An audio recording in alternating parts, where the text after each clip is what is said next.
Hi, everyone, and welcome back to my YouTube channel. Today, I'll be talking about how you can get into a paid internship at the United Nations.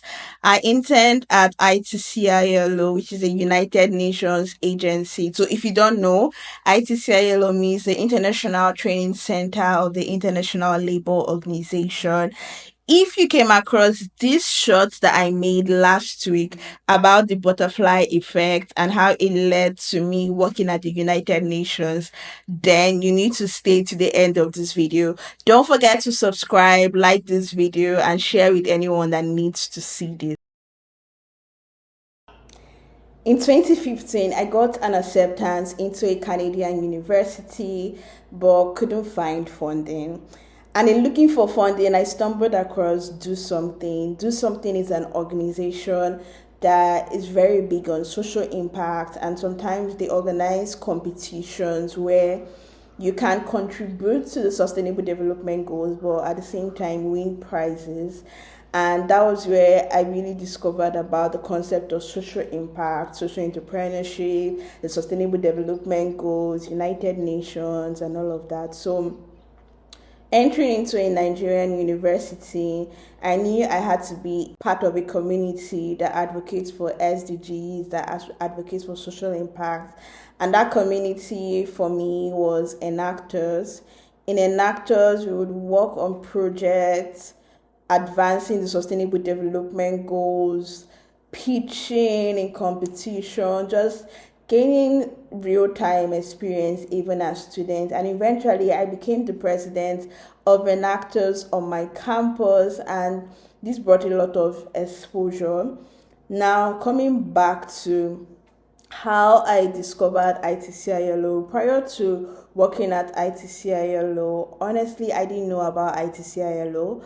But during the COVID period, I was part of the Watson Institute's fellowship in 2020, and I was assigned to two mentors, and one of my mentors worked at ITCILO. So already that name kind of registered in my brain. And one day on LinkedIn, someone posted about an internship opportunity in ITCILO, and I decided to apply. So in applying, some of the documents required were my motivation letter, my CV, my motivation letter and CV, and I submitted the application, just forgot about it, continued my life. And then 1 month after, I got invited for an interview. So I reached out to my mentor, reached out to a couple of friends, and they shared helpful resources. I was preparing, reading what I would answer, like really structuring everything. And then I went to the interview, and thankfully I was able to show up confidently, and I shared, experiences in school, experiences in the actors, and all of that in the interview. The interview felt like a conversation, really. The team sharing about ITCILO, what it's about, and it was really them trying to understand where I can fit in, where I can contribute, because at the end of the day, an internship is, yes, about you contributing but also about you learning. So it was really felt like a conversational interview, but at the same time I didn't want to conclude that I had gotten in, because for me it's not over, it's not certain till it's certain, like till you get that contract signed and all of that. So after the interview, I waited, and then after a couple of weeks, I got my acceptance letter and started preparing for the opportunity. And that opportunity at that moment really felt like a light in tunnel, because a lot was going on in my life at that time, and I'm so grateful for that opportunity. And after then, I prepared, started getting ready to travel, went to apply for my visa, and finally started my internship. So let me talk a little bit about the required documents. So your motivation letter is basically a letter that you share about why you want to be part of this internship, certain skill set that you have, how it can play a role, or how it can play a role in the role. Usually it's about 250 to 500 words depending on what is required in the application. I'm going to show you how you can look for internship opportunities in ITCILO, and this can be applied also in any other United Nations You're going to go to the organization. itcilo.org website, and then you're going to scroll all the way down. When you go down, you're going to click on Work with Us. When you click on Work with Us on this page, you're going to see all available job offers. You can also read more about internships. So right now there are no job offers, but you can do well to always check this page for when new job offers or vacancies come up.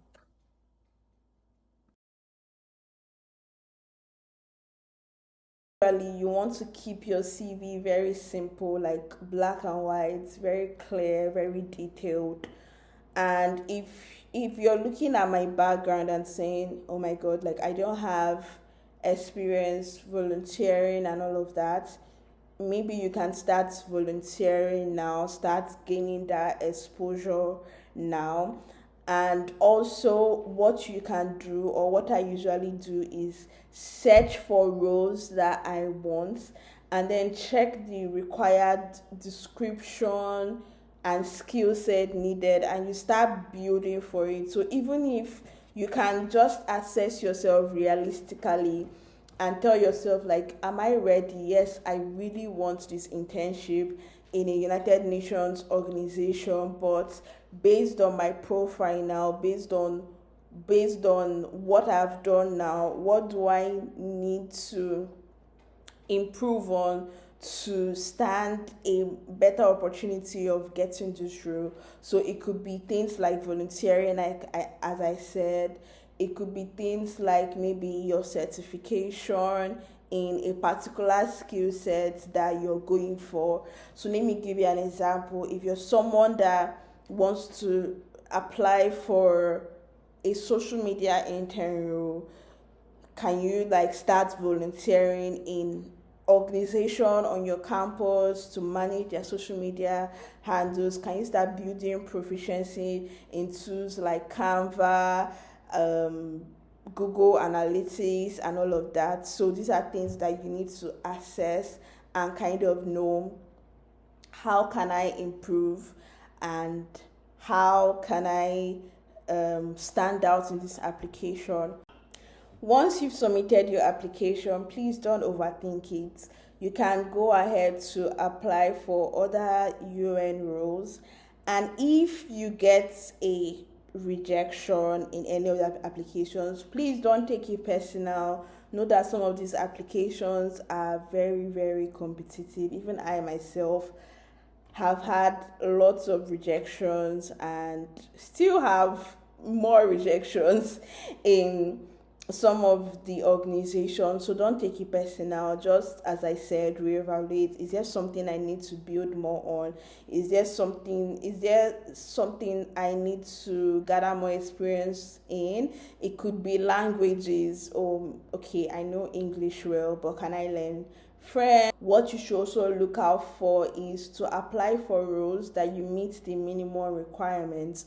So for some of the roles, they would say that they want someone with a bachelor's degree in business administration, in computer science. So those things are things that you should look out for while applying.